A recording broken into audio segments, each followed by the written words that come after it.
la misma glándula tiroides. ¿Sí? Lo vamos a llamar falla o hipotiroidismo primario. ¿Entiende? Muy bien. ¿Qué es lo que buscamos? ¿O qué es lo que vamos a encontrar en lo que viene a ser la regulación hormonal? ¿Sí?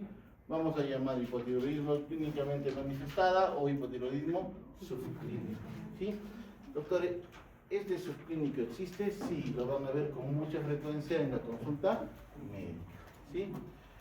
En el hipotiroidismo clínicamente manifiesto, obviamente, ¿qué es lo que vamos a encontrar? Límites, hormonas tiroideas por debajo de lo normal, o el límite, pero hacia la parte inferior. ¿Sí? En el subclínico van a estar dentro del rango normal. ¿Sí? Entonces, cuando tenemos eso, ¿quién tenemos que fijarnos? A la TSH. Generalmente en el hipotiroidismo va a estar por encima de 20. ¿Sí? Y en el subclínico puede estar de 5 a 10 y alguna literatura dice hasta 20. ¿Sí?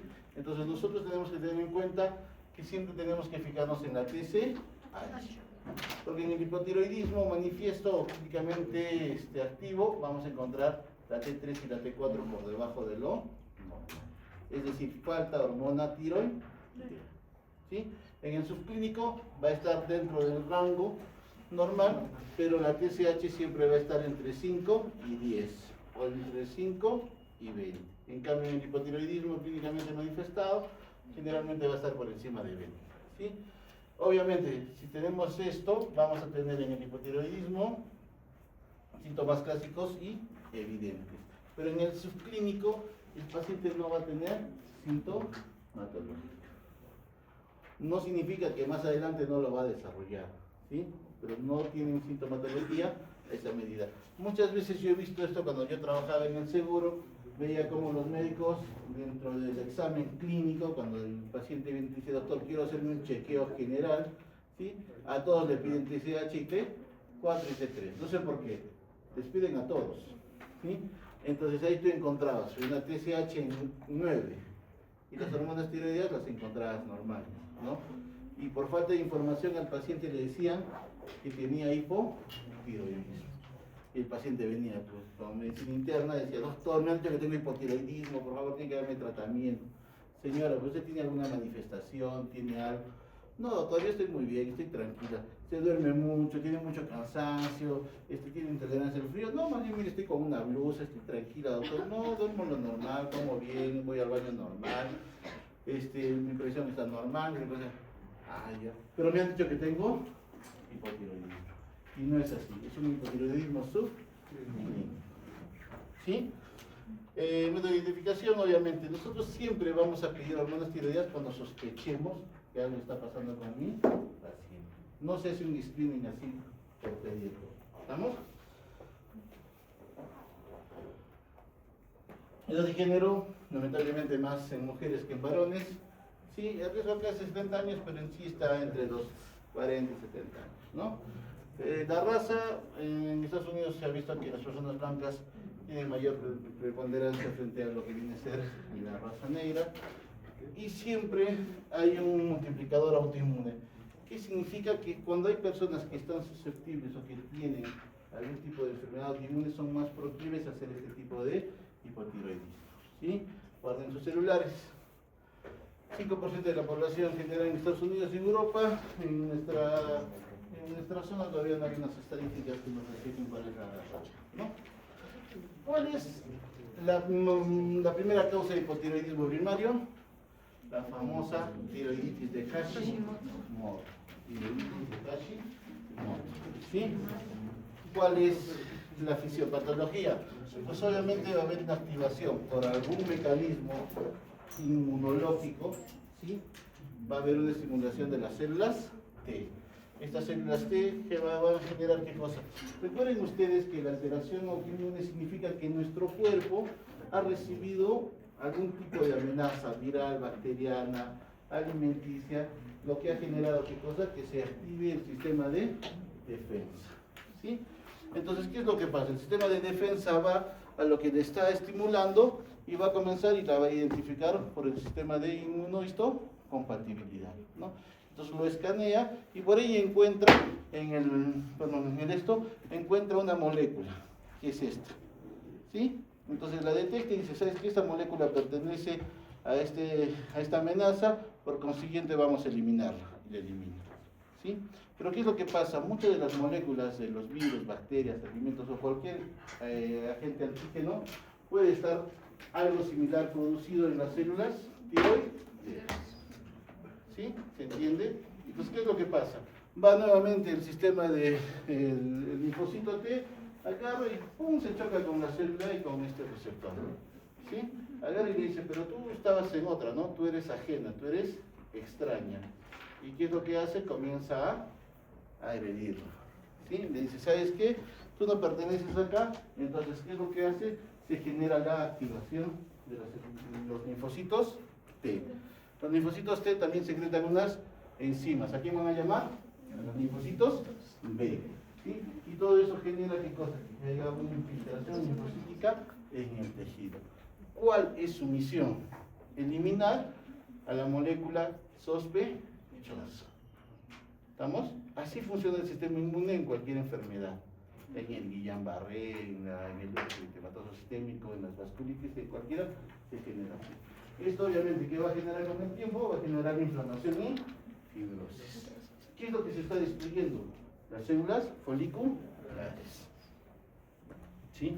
Y al destruir las células foliculares, ¿qué es lo que va a haber? Disminución en lo que viene a ser la formación de T3 y de T.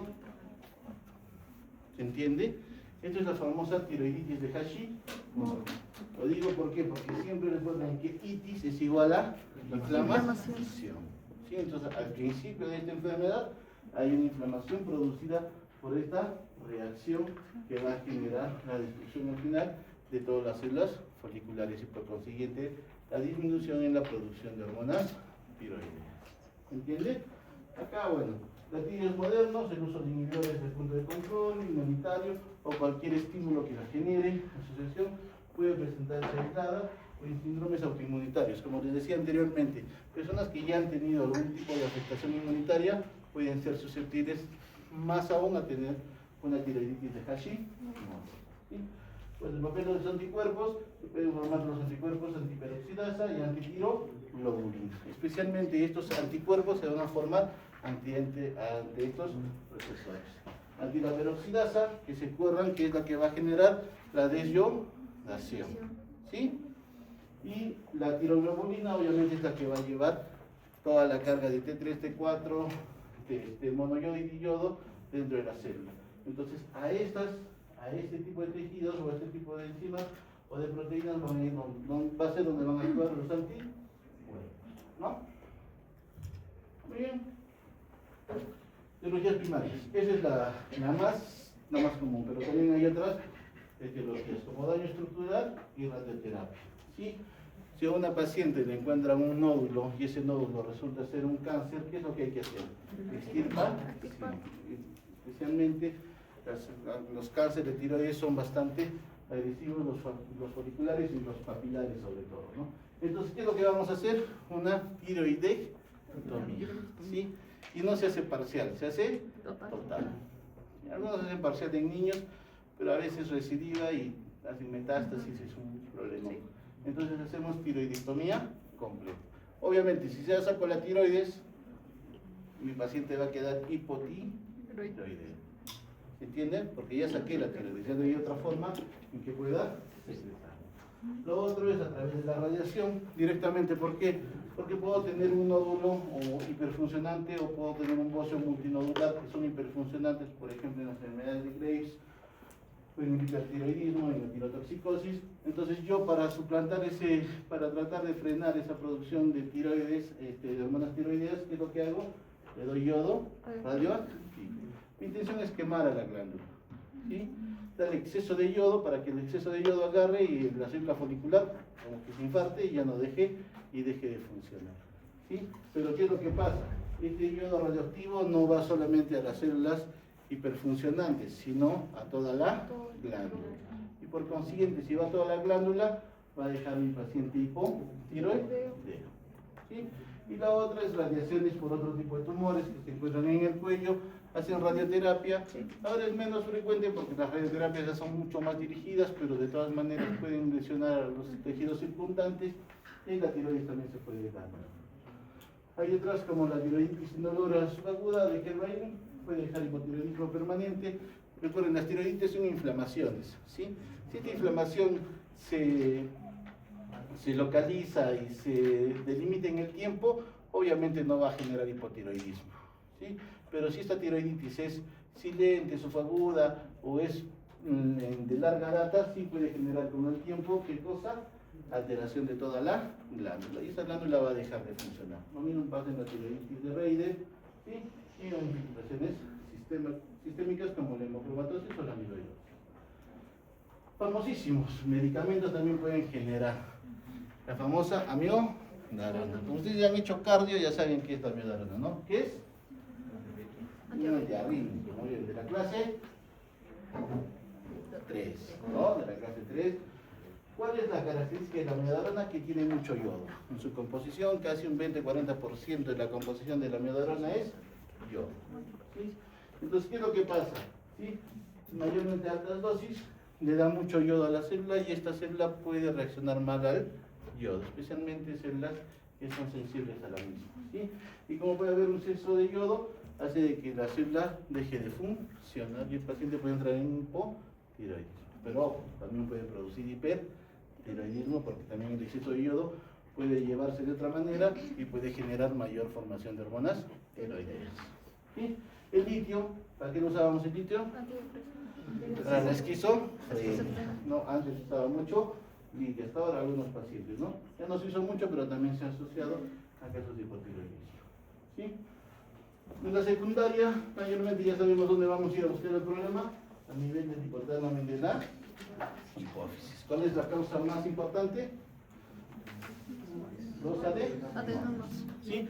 O cualquier tumor hipofisiario que pueda generar, ¿qué cosa? Disminución de la secreción de TSH, ¿sí?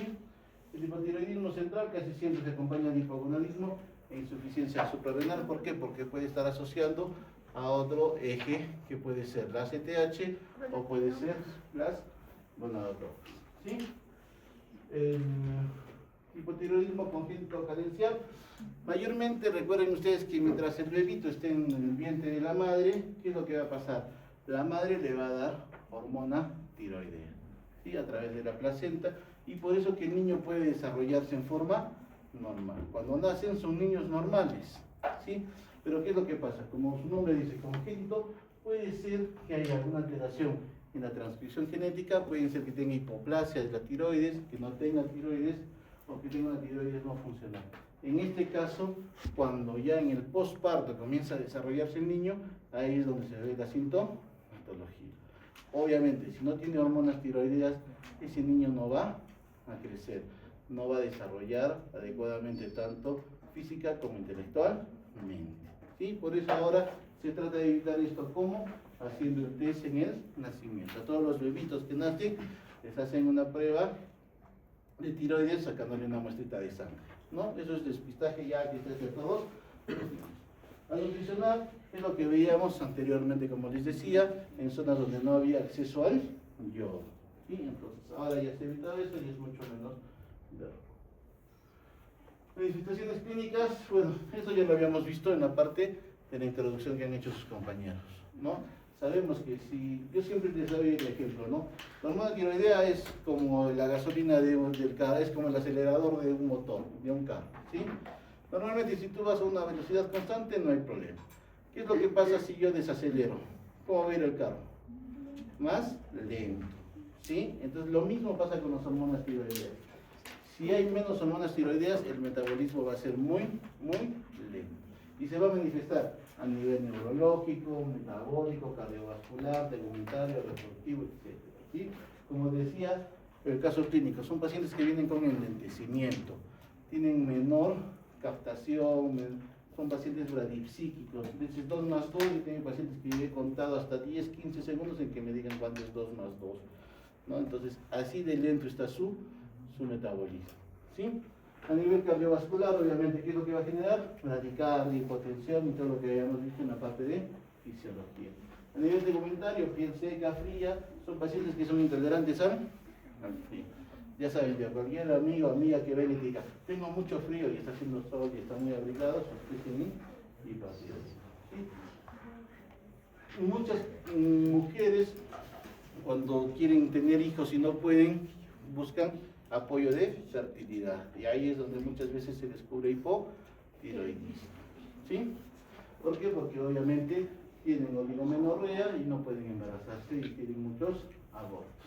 ¿Sí? Lo mismo, ¿no? Sabemos a nivel neuromuscular, pacientes tienen retraso en los reflejos, son pacientes muy apáticos en las conversaciones, se pueden dormir 10, 12 horas, 14 horas en el día y no tienen ningún problema. ¿Sí?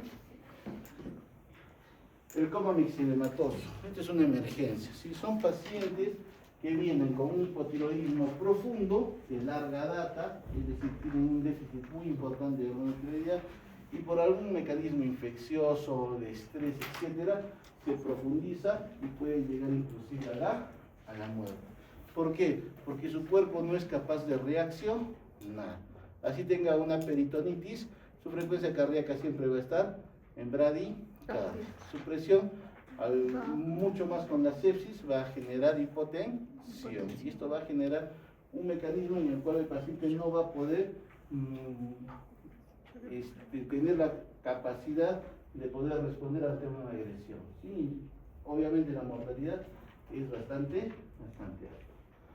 Alteraciones bioquímicas, ya habíamos visto qué pasa con los lípidos, los electrolitos, la hiponatremia, ¿sí? Ya que normalmente las hormonas también regulan lo que es la excreción a nivel renal. En el hemograma, ¿qué es lo más llamativo? Anemias macrocíclicas. ¿Sí? El nivel muscular, pues obviamente hay una disfunción muscular, ya que esos músculos son muy hipoactivos, ¿sí? Y no tienen mucha fuerza. Son pacientes que les dices carga esto y no puede, ¿no? Criterio diagnóstico, ya lo habíamos mencionado, ¿no? Hipotiroidismo primario, ¿qué es lo que vamos a tener? Una T4 baja, ¿sí? Como es primario, la TSH va a estar normal o aumentada. Recuerden que no va a haber el feed baja, ¿sí? Por consiguiente, la TSH va a estar aumentada, ¿sí? Si es central, la T4 siempre va a estar baja y la TSH puede estar, ¿cómo? ¿Normal o baja? ¿Ah? Tiene que estar baja o en el límite inferior. ¿Sí? ¿Estamos? Hipotiroidismo subclínico, ya sabemos, T4 normal y TSH aumenta. ¿Sí? Y en la que determina el hipotiroidismo, siempre que recuerden que no es la TSH, sino que es la T4. ¿Sí? Hay uno que es la periférica, que es por una alteración en lo que viene a ser los receptores periféricos, pero no es muy. ¿Sí? Para terminar, con la evaluación clínica, cuando hacemos, ante la sospecha clínica, hacemos el diagnóstico. ¿Sí? Y yo sospecho que mi paciente es hipotiroidea, ¿qué le pido? T4 y TSH. Si la T4 me sale normal y la TSH me sale normal, no tiene hipotiroidismo. Señora, vaya nomás, tiene otras cosas menos hipotiroidismo. ¿Sí? Cuando sospecho primario, obviamente también tengo que sospechar que hay anticuerpos antiperoxidasa y antitiroglobulina y los pido. ¿Sí? Y en la sospecha secundaria, pues obviamente tengo que pedir la TSH y también puedo pedir algunos otros marcadores, como cuáles: prolactina, ACTH, cortisol, es decir, del eje de la adenohipófisis. ¿Entendió? Muy bien. Es lo mismo. Listo. ¿Se entendió, verdad? Hipotiroidismo. Muy bien. Ahora, nos vamos al otro lado. Ya no se cansen, ya nos vamos. Ya está. Ahí está. Vamos a ver.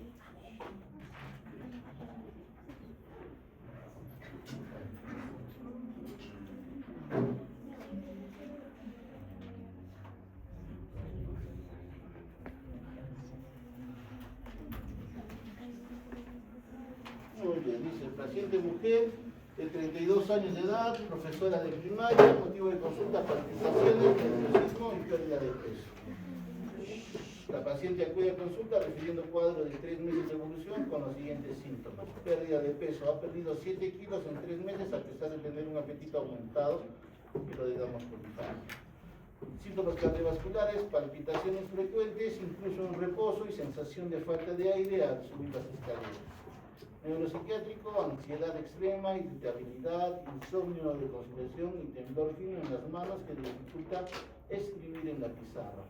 Intolerancia al calor, sudoración excesiva, de preferencia por ambientes fríos. Tránsito intestinal aumentado en la frecuencia de las deposiciones sin llegar a la diarrea franca. El examen físico llama la atención una presión arterial de 145/85, una presión de pulso amplia, es decir, el pulso es saltón. Frecuencia cardíaca de 112 latidos por minuto, frecuencia respiratoria de 20 respiraciones por minuto. La apariencia es una paciente inquieta, con mirada brillante y retracción palpebral bilateral. Presenta una leve protrusión de los globos oculares que lo han denominado como exophtálmicos. En el cuello se nota un bocio difuso de consistencia blanda, indoloro a la palpación. Se ausculta un soplo sobre la glándula tiroides. Piel lifaneras, piel caliente y húmeda al tacto, con diaforesis, cabello fino y sedoso. Neurológicamente, temblor distal fino en ambas manos al mantener los brazos extendidos y los reflejos sociotendinosos son aumentados, lo que denominamos hiperreferencia. Sospecha clínica. Hipertiroidismo. Este ya está bien. Sí, hipertiroidismo. ¿Sí? Muy bien. Hipertiroidismo, sí, también van a ver en el libro, recuerden que nos basamos en qué, en el, ¿en cuál? En el Parkinson, ¿no? ¿Dónde? Uno me pasa, ¿no? Tirotoxicosis, cualquier síndrome con niveles elevados de hormona tiroidea circulante independientemente de la fuente. Entre estas, la causa más frecuente, ¿cuál es? El hipertiroidismo. Pero recuerden, todo hipertiroidismo es tirotoxicosis. ¿Por qué? Porque obviamente existe un aumento de las hormonas tiroideas. Pero no toda tirotoxicosis es hipertiroidismo. ¿Por qué? Porque acá también pueden haber otros mecanismos, como cuáles, como el bocio multinodular, el adenoma tóxico, entre otros. ¿Sí? Hipertiroidismo, sobreproducción exclusiva de las hormonas tiroideas por las glándulas, por la glándula tiroidea. ¿Sí? Hipertiroidismo subclínico, también hay, sí hay. Laboratorio, TSH total o parcialmente suprimida y T4 y T3 en rango normal. ¿Sí? Pero la TSH está baja. Al contrario, ¿cómo saben el hipotiroidismo subclínico? Alto. En el hipertiroidismo subclínico, baja. Pero la T4 y la T3, especialmente la T4, va a estar normal. ¿Sí? Hipertiroidismo clínicamente, laboratorio de TSH completamente suprimida y la T3 y la T4 altas. ¿Sí? Recuerden ustedes, hipertiroidismo, T3 y T4 altas. ¿No? Técnicas hiperosistémicos evidentes que ya vamos a hacer más adelante. Tormenta tiroidea, ¿qué significa? Hormonas tiroideas libres muy altas o críticamente altas. Doctor, ¿cuánto es críticamente alta? Lo normal de la T4 y la T3 son 4, 3.2. Estos pacientes con tormentas tiroideas llegan a tener 100, 120, 130 de hormona tiroidea. ¿Sí? Imagínense el gran debate que va a ser en ese. Obviamente en la tormenta tiroidea la crisis hemodinámica con riesgo de muerte es inminente. ¿Sí? Lamentablemente otra vez más en mujeres, 1 a 2% en mujeres y 0.1 a 0.2 en hombres. ¿Sí? ¿Cuál es la causa más importante? La enfermedad de Graves, que es 4 veces más frecuente en mujeres. ¿Sí? Demografía, 12-49 años, mayor prevalencia en poblaciones negras, frente a blancas hispanas. ¿Sí? Siempre también va a haber desencadenantes ambientales, infecciosas, farmacológicas, inmunológicas y también respecto al estilo de vida. Se ve que acá el tabaquismo es uno de los que también desempeña un papel importante y el estrés.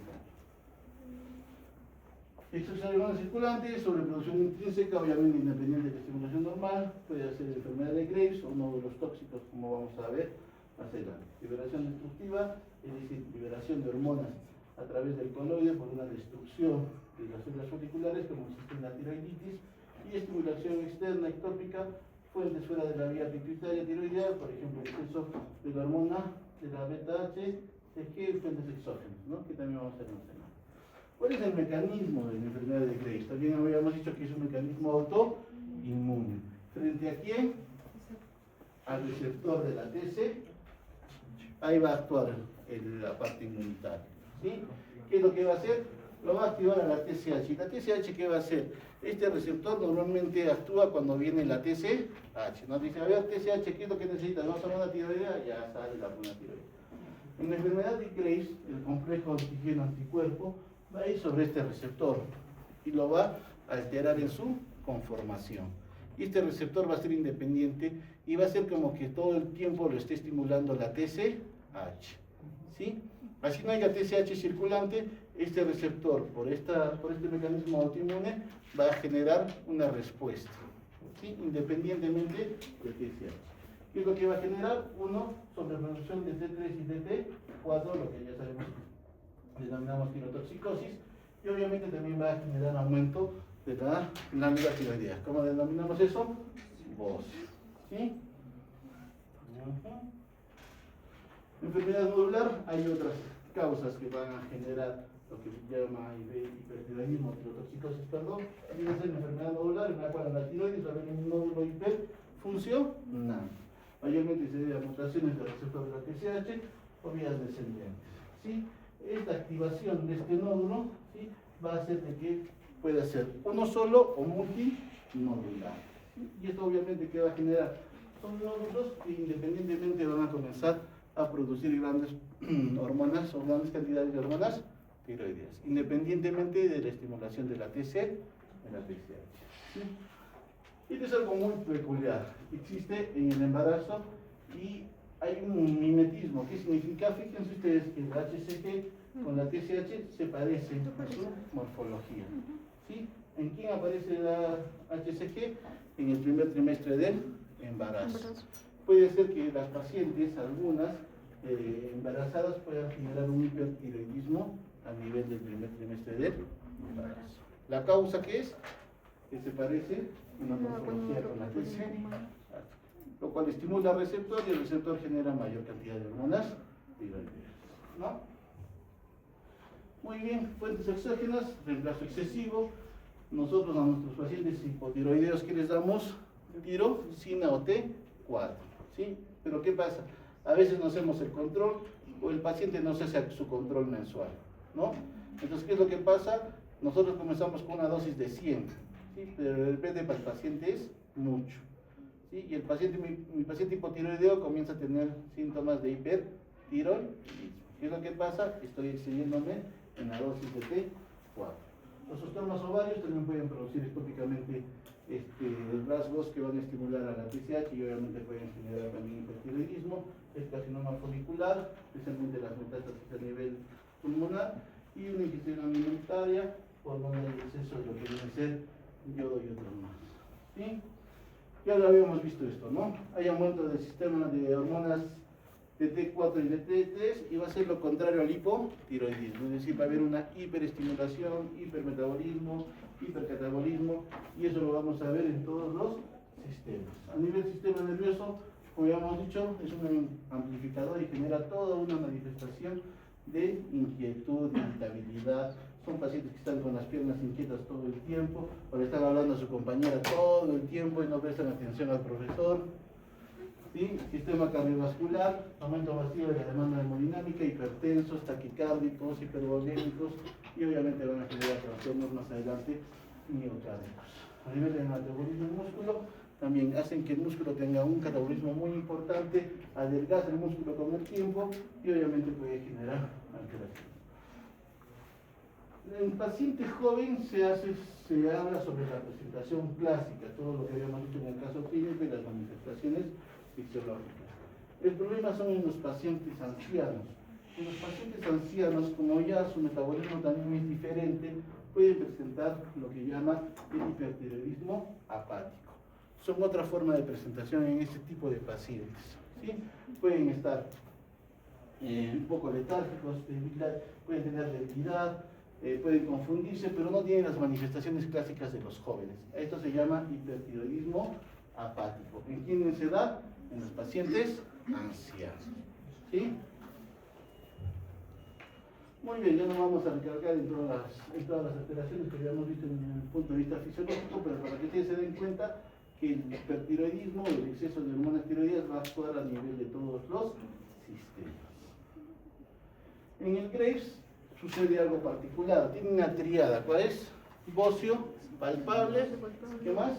Exoftalmos y mixedema pretibial. Esa es la triada de Graves. Y también se asocia o no la acropatia tiroidea, que son como deditos en palillos de tambor. ¿Sí?